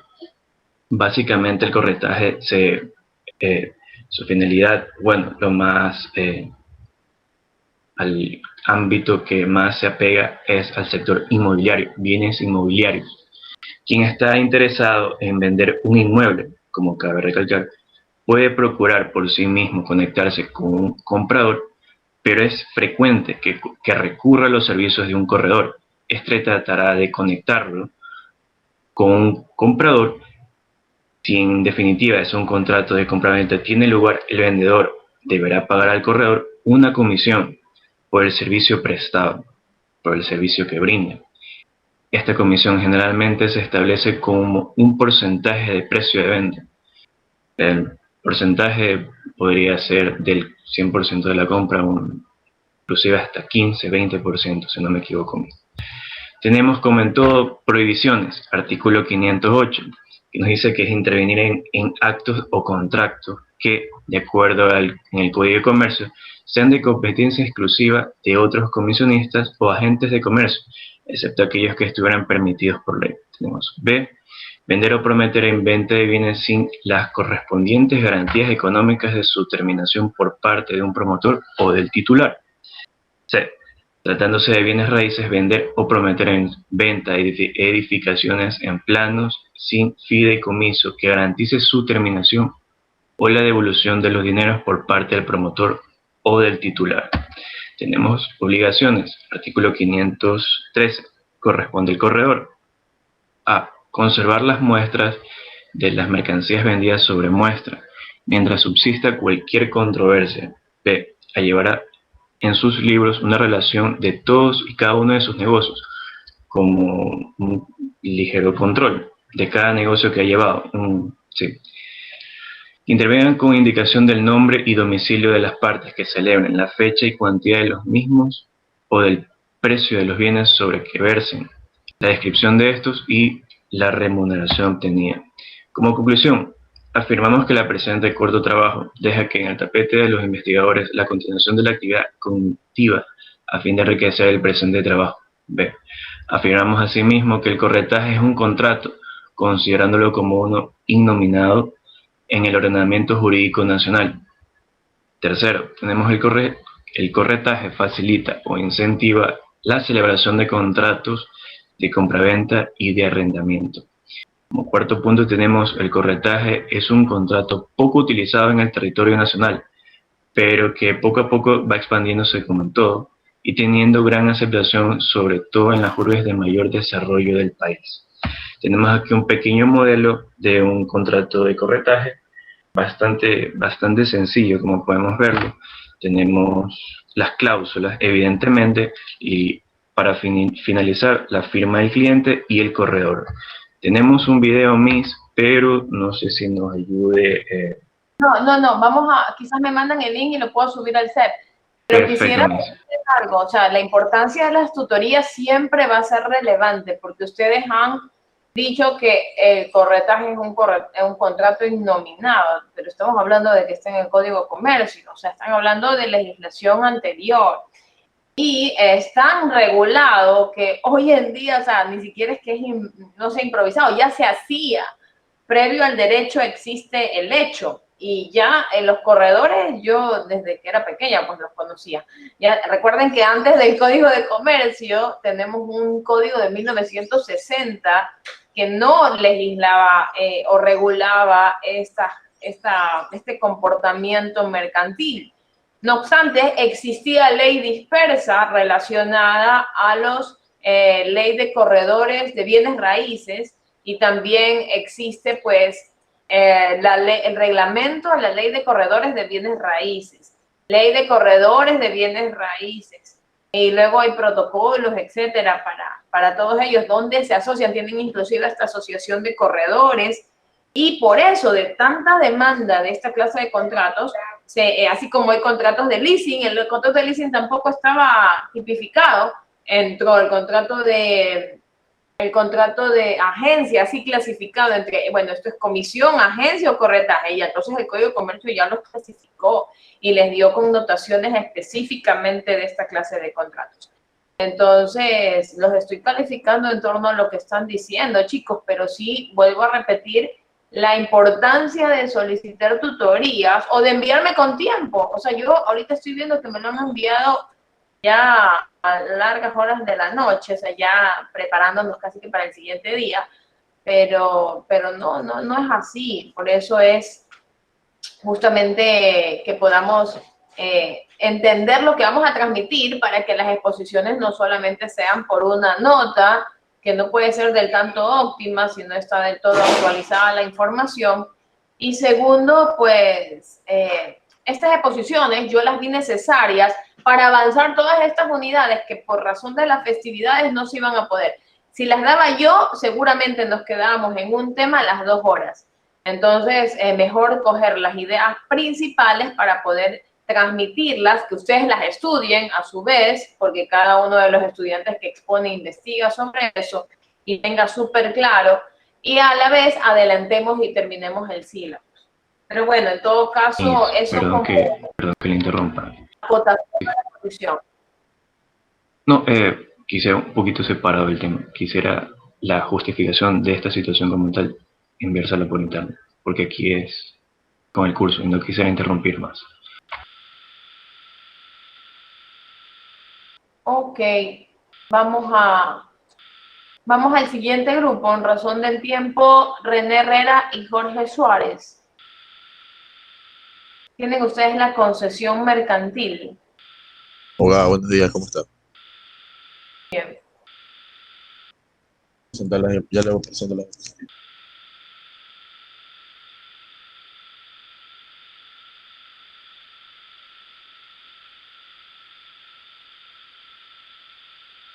Fernando, deja de presentar para poder presentar. Por favor. Lo mismo, no me han enviado un trabajo, Jorge ni René.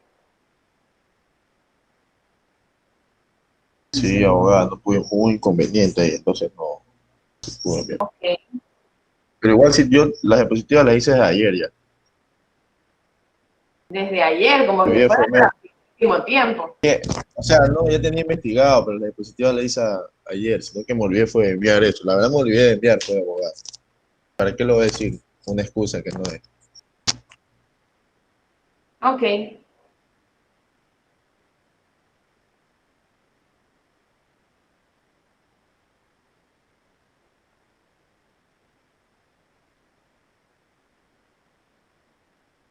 Ya, expongan. Un ratito, abogada, que estoy tratando de presentar aquí, un ratito.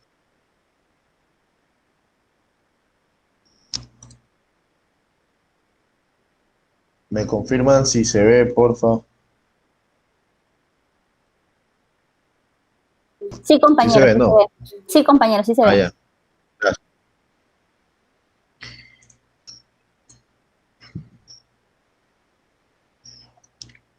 Bueno, buenos días, compañeros. Pues el tema a exponer de hoy es sobre la concesión mercantil en conjunto con mi compañero Jorge Suárez. Vamos a hablar un poco sobre lo que es la concesión mercantil.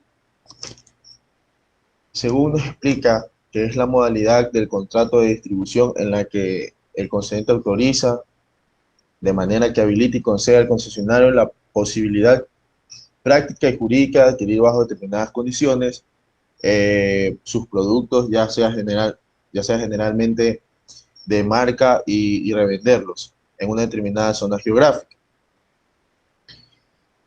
En su caso, el cliente comprador tanto en el momento de la venta como después.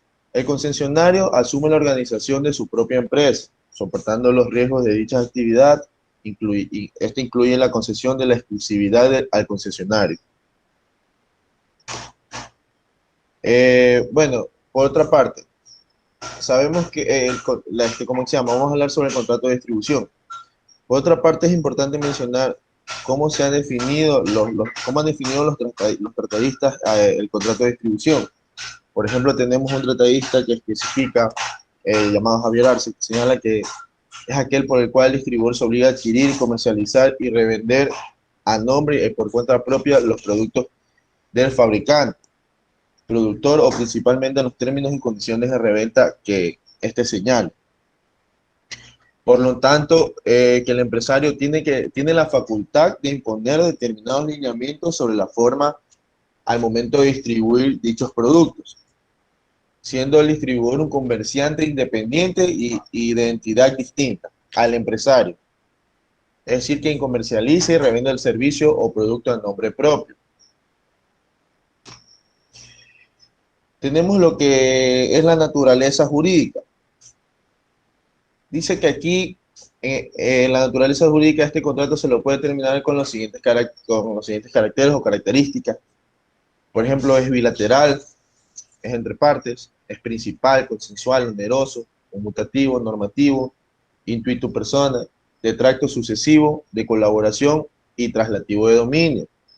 En algunas legislaciones la han considerado contratos típicos o atípicos, como por ejemplo en el caso de Argentina, en donde se regulan los contratos de distribución, por ejemplo, de revistas fotográficas, diarios, la película, o por ejemplo en el caso de la República de Bélgica, la cual posee una normativa específica conocida como la Ley de 13 de abril de 1971, que es el cuerpo jurídico que acoge los principios reguladores del contrato de distribución. Aquí las partes podrán introducir todos los pactos que nazcan de su voluntad, que sean afines con la naturaleza del contrato de distribución. Tenemos lo que es el principio de autonomía de la voluntad. Sabemos que las partes tienen que celebrar este tipo de contrato basándose fundamentalmente en el principio de la autonomía de la voluntad, es decir, el pactado por las partes, como lo dije anteriormente. En el Código de Comercio, en el artículo 524, señala que es aquel por el cual una parte llamada concedente o principal confiera a otra llamada concesionario o distribuye la posibilidad de vender los productos que fabrica o que a su vez distribuye con capacidad de delegar la distribución a terceros en un territorio determinado. Cabe recalcar que es importante mencionar que las partes podrán realizar sus transacciones o sus acuerdos en cuanto al territorio, la exclusividad, volúmenes y la periodicidad, de forma que durante la vigencia del contrato, tanto los distribuidores como productores deben trabajar conjuntamente para facilitar el desempeño efectivo y eficaz de la negociación contractual. A continuación, va a seguir hablando un poco sobre esto mi compañero Jorge Suárez. Buenos días. Yo les voy a hablar sobre los requisitos. Según el Código de Comercio, en su artículo 530, señala los requisitos para dicho contrato. Para empezar, tenemos la identificación precisa de las partes. Esto es las generales de ley, como son nombres y apellidos, número de identificación, domicilio y la calidad que ostenten. Literal B, describir el contenido y características del negocio objeto de la distribución comercial. Literal C, duración del contrato, así como las condiciones de renovación y modificación del mismo. D, formas de remuneración para el proveedor y ventajas económicas para el distribuidor. Literal E, causas y efectos de la extinción del contrato, incluyendo los casos y la forma en que cualquiera de las partes lo podrán dar por terminado. Y por último, el lugar de ejecución del contrato. Siguiente, por favor.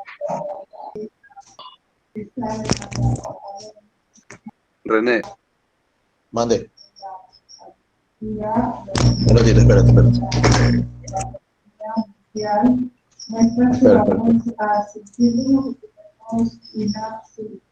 Disculpa, lo que pasa es que está prendido mi audio y después lo va a interferir.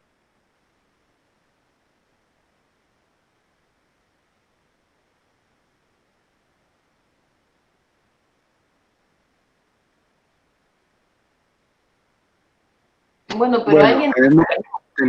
Tenemos con respecto al alcance que el Código de Comercio establece que no podrán acogerse al régimen de los contratos de distribución aquellos que comporten vinculación de naturaleza laboral entre el proveedor y la persona encargada de distribuir los productos o servicios.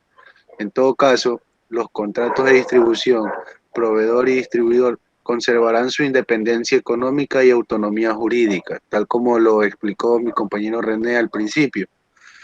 Respecto a la evolución de las mercancías, cuando las partes pactan la entrega de suministros en régimen estimatorio con posibilidad de devolución de las mercaderías o ventas con pacto de recompra, el plazo de devolución se adaptará a la caducidad comercial o técnica del producto suministrado.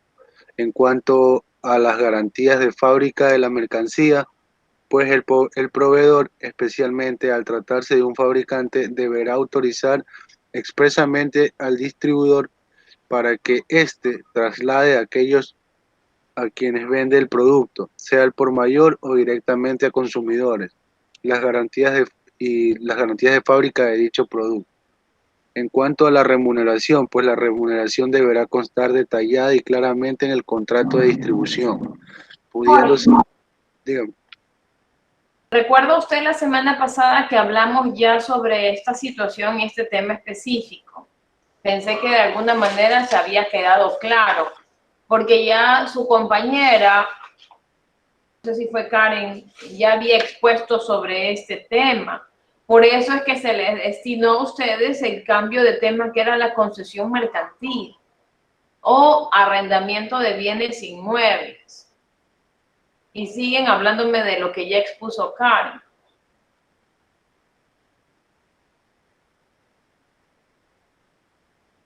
Y tardamos creo que 10 minutos en explicarles justamente que para que Karen no tenga mala calificación y ustedes en virtud de que no habían avanzado nada y hoy día lo vuelven a manifestar, que el día de ayer empezaron a hacer las diapositivas, ya se había cambiado de tema y están de acuerdo con ese cambio. En la grabación consta que sí. ¿Qué pasó, Jorge? ¿Van a tener una mala calificación? De esto ya hablamos. Siguiente grupo.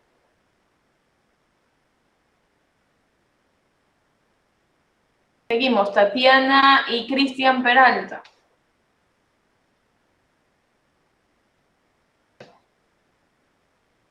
No sé si tengan algo que decir René o Jorge.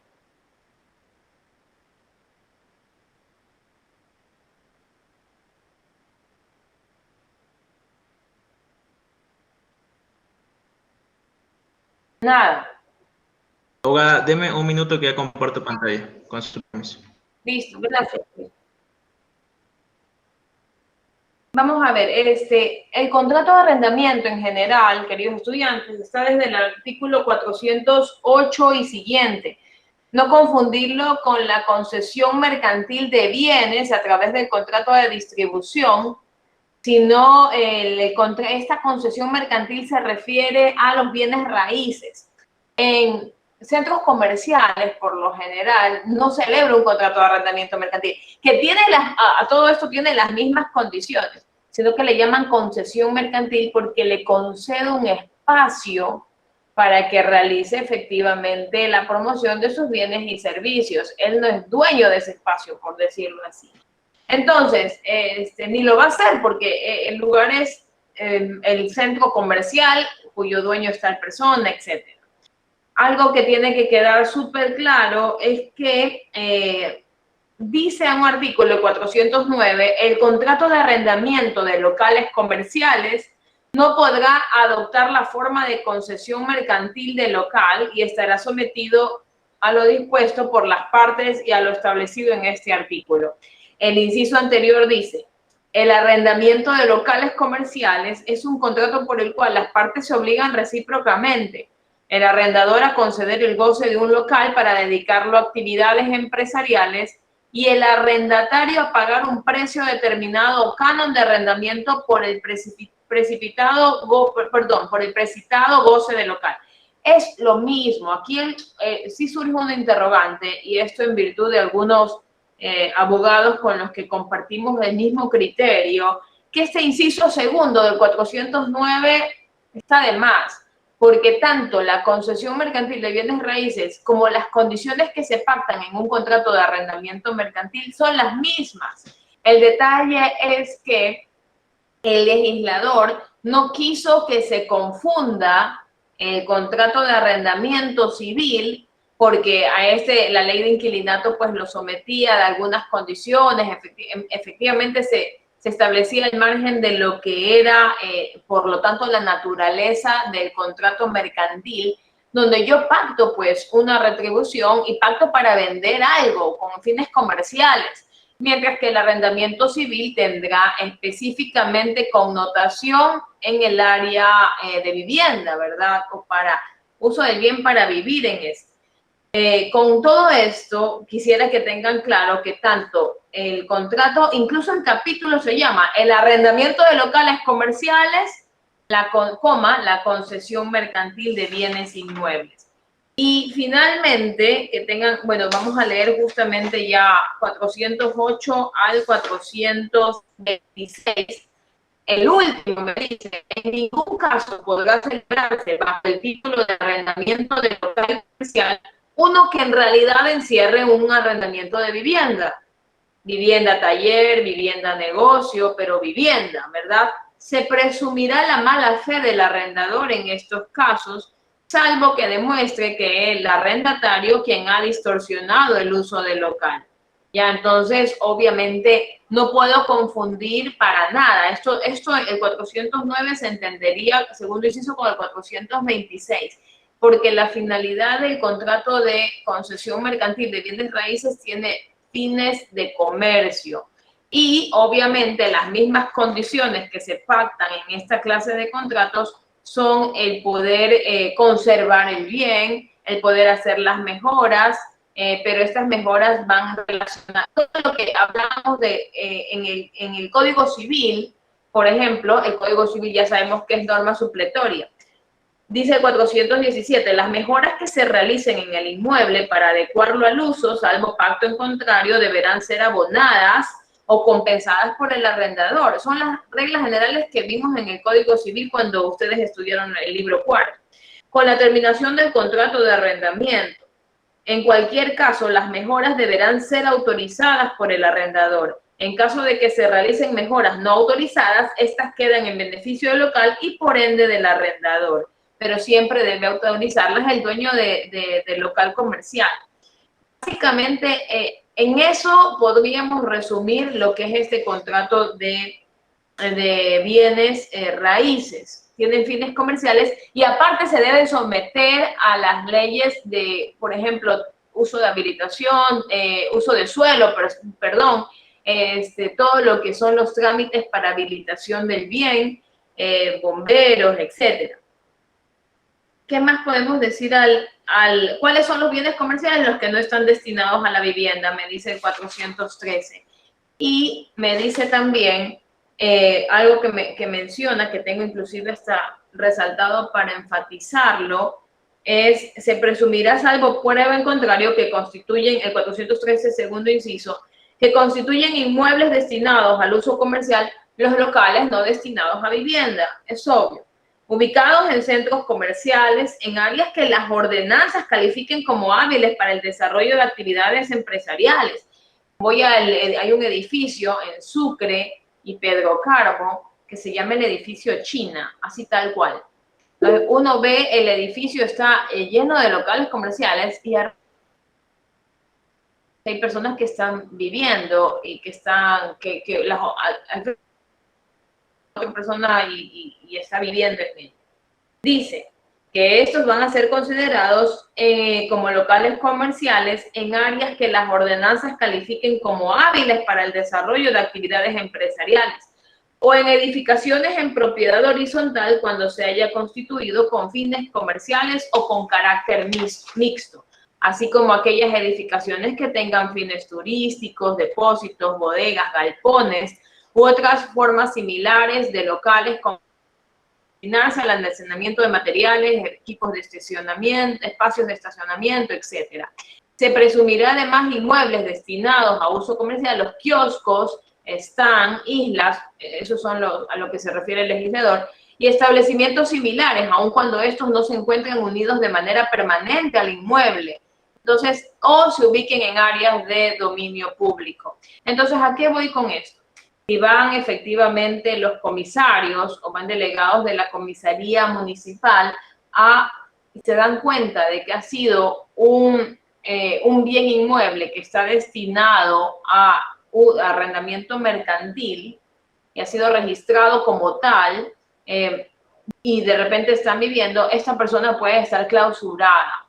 No obstante, lo que se propone en este caso, en la práctica, es reformar efectivamente el contrato y hacerlo de uso mixto, porque si hay un edificio como el que les comentaba, donde tanto se ofrece el servicio mercantil en ciertas áreas y otro hay propiedad horizontal donde están viviendo y el contrato me dice efectivamente que es de uso mixto, pues no habría problema. Pero puede correr el riesgo de que si está siendo para la vivienda, o si está siendo destinado para la vivienda y un contrato civil, según la ley de inquilinato, etcétera, y se está utilizando con fines comerciales, puede ser clausurado hasta que habilite todos los permisos necesarios según las ordenanzas. ¿Ya? Entonces, eso es necesario también recalcar. Otra cosa importante que hay que mencionar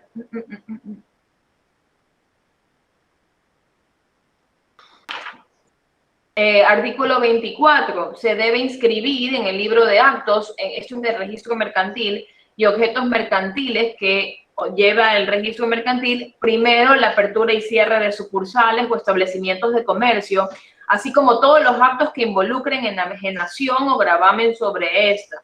Entonces, todas estas clases de bienes comerciales también deben estar inscritos en el registro mercantil, ¿ya? Para que puedan acotar. Muy bien, vamos al siguiente grupo, por favor. ¡Ay, Dios mío! Son las 9 de la mañana. ¡Qué pena! Ustedes ustedes creen que podamos recuperar clases o veamos cómo nos va con las exposiciones en la siguiente clase, ¿ya? El día 22 de enero. Veamos cuántas exposiciones hemos avanzado, Ninoska. Yo creo que 8, 7, 8 creo, porque faltamos, hoy ya teníamos que exponer el grupo de Tatiana y mi grupo también, Miss. Ah, se quedaron igual 2 pendientes. Sí. O sea, hoy día expusieron 5 porque expuso Kelly ya había expuesto, perdón, que expuso hoy día con Catherine, Mariuxi, Víctor, Fernando y René. Entonces, vamos a avanzar la siguiente clase con los grupos 22 y tenemos hasta el 29 de enero. Yo el 20, veamos cómo vamos el 22 para ver si recuperamos el día sábado y el 23 de enero ver si podemos retomar la clase el sábado a las 10 de la mañana. ¿Ustedes tienen optativa? ¿Tienen algo de eso? Nada. Ya. Trabajo. Perfecto, entonces, trabajan. Bueno, salvo estas excepciones de fuerza mayor que no implica pues su voluntad, nos reuniríamos. ¿Qué dice Cristian? Duerme. Abogada, yo también trabajo, lo sabes. ¿Todos trabajan? Sí, yo también trabajo. Lo que podríamos hacer también es igual para los que tengan que exponer el día sábado, ¿verdad? Verlo así. Y también se me ocurre que revisarles y calificarles el trabajo escrito, que la mayoría de los grupos que no me han, que han expuesto, no me han enviado el trabajo escrito. Y eso también es una ponderación, un rubro que sirve para sumar a la calificación. Entonces, por favor, todos los que faltan, envíenme ya el trabajo, porque luego se van a poner a hacer un día antes y van a hacer mal. ¿Ya? Abogado. Sí. Disculpe. Habla, René, primero. Sí. Respecto a lo que pasó hace un momento, abogado, no sé cómo podemos que nos ayude, porque la verdad nos confundimos. Sí, nos confundimos porque sí quedamos en la otra clase que a la chica le tocaba eso, es verdad. Tiene razón. Entonces, así se alzaba. De paso, ya confesión de parte, relevo de prueba. Ya Y hay un tiempo pequeñito, así se ha alzado, yo me conecto, no hay problema. Ya, pero Yo quiero llevar mal a la abogada. qué pena me da su caso. Vamos a ver. Voy a socializar de... O sea, yo tengo las diapositivas aquí de las que hice hoy, pero igual Esas diapositivas no son, pues... voy a hacer las otras, no importa, y yo se las envío con el trabajo y todo. O sea, yo tengo todo de lo anterior que hice. Ya. Ahí le envío 4 trabajos para que vea. Ya, abogados, no sean... Ustedes van a ser abogados, no sean distraídos, pueden perder un juicio por eso. Ya, entonces, les voy a tomar lista en este momento a todos. Emi, ¿tiene alguna pregunta? Sí, disculpe, rapidito. Lo que pasa es que nosotros tenemos que exponer el 22, pero yo le mandé la diapositiva y todo, porque pasa es que no encuentro en contrato, o sea, encuentro, pero no lleno, sino vacío. Entonces, no sé, pues, si usted tenga el contrato que me facilite o lo lleno como yo voy. Sí, claro que sí, no hay problema. Les pido igual que por mail soliciten una tutoría, ya, por si acaso tengan dudas, inquietudes. Ya, ok, gracias. Muchas gracias a todos. Que tengan un buen día. Ya tienen la lista, ya la asistencia, ¿ya? Gracias, doctora. Disculpe. Miss, ¿Se le escucharon bien? Miss, ¿sí me escuchan? Disculpe. Sí, la escucho. Doctora, disculpe, podemos tener una tutoría a mi compañera Karen Flores, que nos tocaba hoy día, pero nos pospuso para el próximo viernes. Envíenme un mail para yo ver los horarios acá, ver qué hora exacta le dejo, ¿ya? Porque ahorita sí ya me están cayendo las tutorías de titulación de ustedes, creo, de octavo. Tengo 6 tesis me han dado. Entonces, ahorita voy a colapsar un poquito, pero sí, vamos a dar un espacio para ustedes antes de que expongan. Ya. Listo, doctora, muchas gracias. Listo. Igual Michelle ya le había mandado el documento, trabajo escrito y también las diapositivas. Perfecto. Me lo había mandado. Perfecto. Nos vemos. Buen día a todos. Abogada, disculpe, Andrade, al inicio por problemas de luz no me pude conectar.